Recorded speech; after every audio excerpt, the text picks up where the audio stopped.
And then likewise in Jerusalem, you said you went, that was obviously peacekeeping duties for the main force.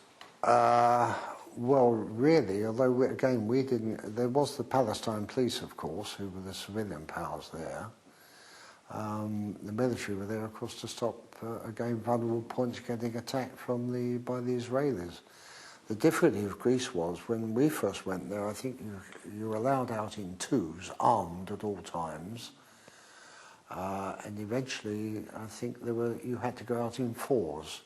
One of it at least had to carry a sort of a Sten gun or a Thompson submachine gun, because the problem, of course, we were armed with pistols. We didn't have, in the prisons, we didn't have the normal sort of weaponry. They were just hand pistols, Smith & Wessons, 38 Smith & Wessons and things like that. And the ordinary either Stens or, as I said, Thompson submachine guns, but there always had to be four of you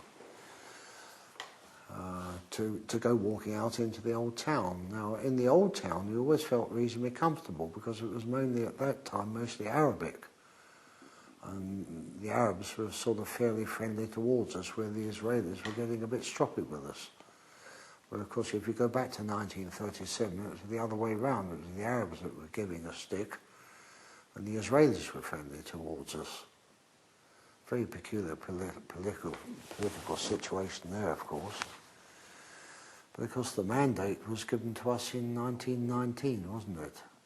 Yeah, I think it was. I seem to remember well, I don't remember it, but I mean, the mandate was given to us in 1919 after the First War, when the Middle East, of course, was split up mainly between France and Britain, really. I mean, Lebanese was French, Syria, I think, was French, Jordan was British. I say British, but mandated British anyway. And then Jordan became independent kingdom, a peaceful independent as it is today. But frankly, when you went out, you just kept your head down and minded your own business.